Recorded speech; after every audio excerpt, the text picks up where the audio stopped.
Ұшқан бақ 3 бөлім. Тек күйеуім екеуміздің арамызда бір салқындық болды. Түнде бір төсекте жатқанымызбен күндіз бөтен адамдардай болып жүретінбіз. Серік маған үйленгелі қаладағы жалдамалы пәтерінен кетіп, жұмысты үйден қатынап істейтін болды. Алайда кей күндері жұмыс көп, кеш болып кетті. Жанымдағы жолдастарымның үйінде қонып қаламын деп қалада қалып қоятын. Сондай кездері түнімен ұйықтай алмайтынмын. Үнсіз ғана көз жасыма ерік беретінмін. Оның бұрынғы қалыңдығын ұмыта алмай соған барып жүргенін ішім сезетін. Алайда сыр бермеуге тырысатынмын. Екеуміз жаңадан танысып жүргенімізде Серіктің ұнатып кездесіп жүрген қызы болған екен. Алайда ол Серіктен 4 жас үлкендігі бар және ажырасқан келіншек болған соң анасы қарсы болған көрінеді. Бірақ сонда да Серік ата-анасынан жасырып сол келіншекпен кездесіп жүретінге ұқсайды. Маған үйленгеннен кейін де сол келіншекке барып жүреді екен. Оны мен Серіктің ұялы телефонынан екеуінің бір-біріне жазып жүрген хабарламаларынан көріп қалдым. Сонда да күйеуімді сүйетіндіктен ол жайлы сөз қозғамайтынмын. Арамыз одан әрі суып кетер деп қорқатынмын. Сондайда менің көңіл күйімді енем сезеді ме? Бірде маған, қызым, сен көп қамыға берме. Құдай қаласа сәбиіңді қолыңа алғанда Серік әке атанып, бар жауапкершілікті сезінетін болады. Әлі-ақ сені жақсы көріп кетеді деп көңілімді жұбататын. Сөйтіп межелі уақытым жетіп, шекесі торсықтай Серіктен аумайтын ұл босандым. Ата-енем ұл немерелі болғандарына қатты қуанды. Өйткені үлкен абысынымда 5 қыз болатын. Алғаш рет енеммен барып УЗИға түскенімде-ақ ұл деп айтқан болатын. Содан бері ай сайынғы дәрігер қабылдауына ата-енем көліктермен апарып әкеліп жүрді. Роддомға да сол кісілер апарған еді. Ал күйеуім үнемі жұмыста, қолы тимейді. Тіпті босанғанымда да 3 күннен кейін келіп шығарып алуға бір-ақ келді. Сол кезде медбике ұлымызды қолына ұстатқанда күйеуімнің көзіне жас алып ерекше толқығанын байқадым. Содан бері енем айтқандай күйеуім күрт өзгерді. Күнде кешкісін жұмыстан үйге ерте келетін болды. Кіре салып памперсі бар ма, влажная салфетка, сүті бар, айтқан затымның барлығын алып келетін болды. Маған да қарым-қатынасы өзгере бастады. Жар төсегімізде бұрынғыдан ыстық бола бастады. Мені өзі жақын тартып, мейірлене құшып, сүйіп еркелететін еді. Алғашқы кездескен кездегі Серіктің қалпына түсе бастағандай болды. Мен ұл тапқалы, айналамдағылардың барлығы мені алақандарына салып, ұлымды қолдан қолға алып, құйрығын жер иіскезбейтін еді. Демалыс күндері біз ұйықтап жатқанымызда, енем ақырын бөлмемізге кіріп, ұлымызды алып кететін. Сөйтіп атам екеуі орталарына алып, шүлдірлесіп, еркелетіп, ойнатып отыратын. Мен нағыз бақытты осы кезде сезіне бастадым. Ұл тудым деп күйеуім мені жақсы көреді.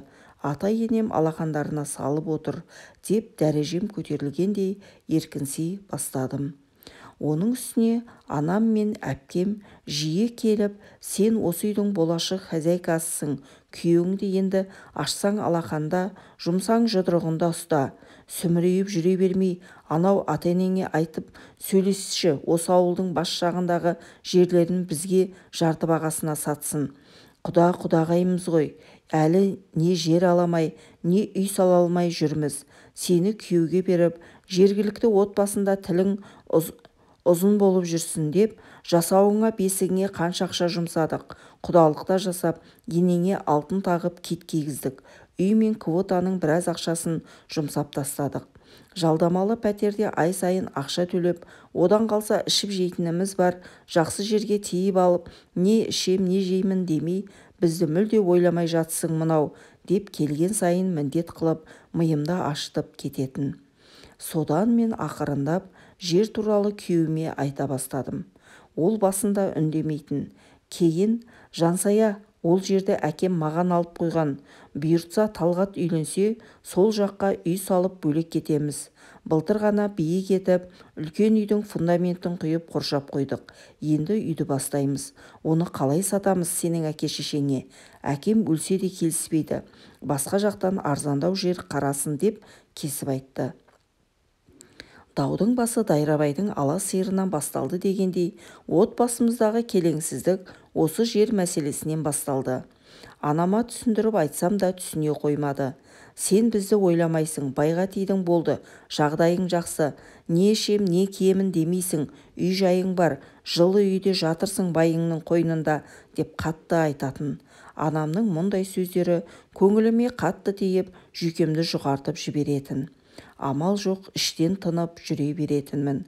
Сөйтіп ұлымның 1 жасқа толған туған күнінде анам шарапқа қызып қалып, баяғы жер мәселесін қозғап, атам екеуі елдің көзінше сөзге келіп қалды. Содан анам ренжіп, әкем екеуі кетіп қалды. Сол кезде атам, қайдағы қаңғып келгендерге басындырып қоймаймын, әркім өз орнын білсін, деген сөзі жүрегіме қанжардай қадалды. Атам бұлай айтады деп ойламап едім. Ол кісі де аздап ащы судан ұрттап алған болатын. Қызып қалды ма, ашуланды ма, әйтеуір осылай қатты айтып жіберді. Содан мен ренжіп, бөлмеме кіріп Серікке дүрсе қоя бердім. Атамның бізге тіл тигізгеніне қатты көңілім қалды. Одан қалса баяғы Серікке деген өкпе ренішімде есіме түсіп, эмоциямен ашуға бой алдырып, мен де Серікке аузыма келгенді айтып, ұлымды алдым да, ата-анамның соңынан мен де үйден шығып кеттім. Артымнан Серік шығып, баламен қайда барасың түн ортасында, тоқта дей беріп еді, алдымнан әпкем кіріп келді. Сөйтіп ол да ата-анамызға бізге тіл тигіздіңдер деп, мені жұлқылап алдына салып алып кетті. Ата-анаммен тұрмысқа шығып кеткеннен кейін де Майраның времянкасында жалдап тұрып жатыр еді.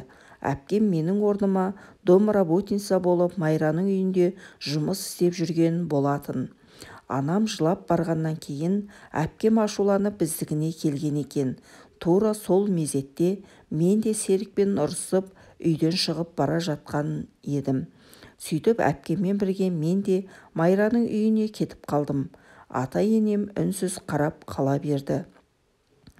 Серік жұлқынып бірдеме деп жатыр еді. Енем мен қайыным, қойшы Серік, ашуы басылған соң қайтып келеді ғой, деп ары қарай үйге алып кетті. Содан үйге келсем, анамның зәрі бетіне шығып ашуланып отыр екен. Мені көріп, әке-шешеңе тіл тигізіп жатқанда қалай ғана қарап отырады екенсің, деп едім. Намысың бар екен ғой, артымыздан келіпсің. Осыдан қарап тұрсын, көрсетемін мен оларға. Немересін бір көруге зар қыламын.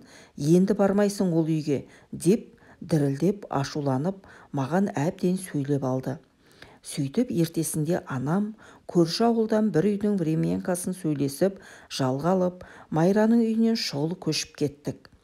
Тек әпкем сол жұмысында істей беретін болды. Сіңілім де сол ауылдағы үйреніп қалған мектебінде жоғары сыныпта аяқтаймын деп қатынап оқитын болды. Сөйтіп бір-ақ күнде шаңырағым шайқалып, ортасына түсті. Мен ол кезде тым жас едім. Анамның ықпалынан, әпкемнің сөзінен шыға алмадым. Арада 3 күн өткен соң артымнан алып кетуге күйеуім келіп еді. Анам аузына келгенін айтып, ұрсып қарғап-сілеп қуып жіберді. Тіпті ұлымызды да көрсетпей қойды. Сонан кейін де Серік 2 рет келді.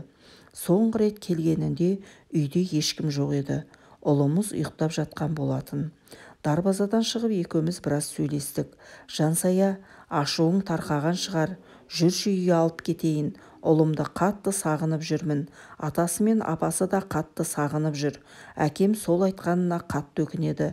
Баламызды ойласаңшы дегенінде іштей жүрегім ауырып, көңілім босап Серікпен бірге кетіп қалғым келді.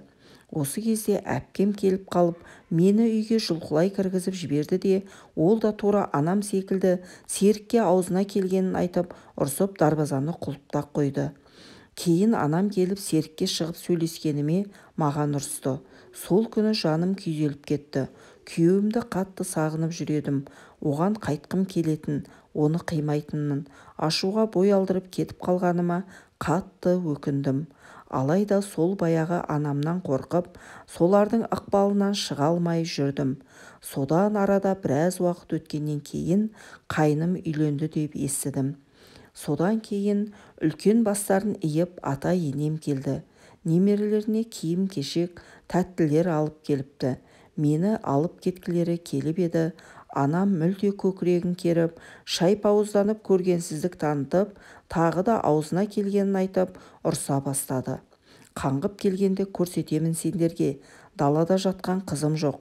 Немерелеріңді көруге зар боласыңдар. Оларды өзім-ақ бағып аламын. Сендерден жақсы тұратын боламыз, көресіңдер әлі, деп алып келген заттарын беттеріне қарай лақтырды. Содан кейін олар мүлдем келмей қойды. Серік те сол кеткеннен артымнан қайтып келмеді. Мен ендігі күйеуімнен үмітімді үзе бастадым. Сөйтіп анам, балаңды маған таста да жұмысқа шық деген соң, орталық базарға көкөніс сатуға саудаға шықтым. Кейін әпкем мен сіңілімнен Серік жайлы сұрасам түк айтпайтын. Әйтеуір қайнымның әйелінің аяғы ауыр екенін айтып қалды. Ал Серікті ауылда мүлде көрмейміз дейтін. Сөйтіп базардағы жанымда тұратын сол ауылдың келіншектерінен сұрасам, қалаға кетіп қалған екен. Осы кездері өзімнің ойланбай істеген әрекетіме қатты өкіне бастадым. Мен Серікті артымнан келе береді, баласы үшін 100 рет келсе де анамды көндіріп алып кетеді деп ойлаушы едім. Уақыт өткен сайын бар үмітім жылтылдап, сөне бастағандай оттай болды. Осылай басымдағы бағым бұлбұлдай ұшты. Мұң мен өкініш сезімі күн өткен сайын өзегімді өртеп, жаным жай таппай іштей қатты қиналып жүрдім. Бірақ амал қанша, менің құжатым дұрыс болмағандықтан Серікпен заңды түрде некеге тұрмаған едік. Мен өзім кеткендіктен оған ешқандай шарт қоя алмадым. Алиментке де бермедім.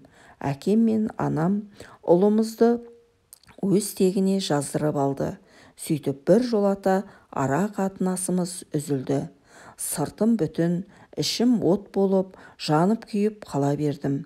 Өмір өз ағымымен жүріп жатты. Ұлым өсіп келе жатты. Оған қараған сайын күйеуім есіме түсе беретін. Құдды әкесінің аузынан түсіп қалғандай еді. Осылай жүргенімде бір күні әпкем қалаға кететін автобекетте Серікті көргенін айтты. Такси тұрағынан бір қызды күтіп алып, бетінен сүйіп, қолынан ұстап, көлігіне отырғызып кетіп қалыпты. Мұны естігенде жүрегім алабұртып, ішім от болып күйіп кетті. Сосын және бір күні сіңілім, бүгін сабақтан қайтып келе жатқанымда Гүлайдың дүкенінде жездемді көрдім. Жанында шашын жайып алған әдемі бір қыз бар. Қаланың қызы секілді. Екеуі қол ұстасып алып, сөреден үлкен коробка шоколад сатып алды. Жездем мені көрсе де көрмегенсіп, жанымнан өтіп кетті. Сөйтіп әлгі әдемі қызға көлігінің есігін ашып отырғызып, артта қарап тұрған маған жымиып бір қарады да көлігіне отырып кетіп қалды дейді. Қызғаныштан ішім оттай лаулады. Түрім түтігіп кеткен болуы керек. Сіңілім маған қарап, әпке, саған не болды? Жездемді әлі де жақсы көресің бе? Ұмыттым деп едің ғой, түрің бұзылып кетті, деп жатыр еді. Мен орнымнан атып тұрдым да сыртқа шығып кеттім. Сөйтіп үйдің артына барып отыра қалып, солқылдап жыладым. Басыма қонған бағымды бағалай алмадым. Сүйгеніме қолым жетіп еді, оны үркітіп, ұшырып алдым деп қатты жүрегім ауырды. Құрметті тыңдарман, әңгіменің жалғасын күтіңіздер.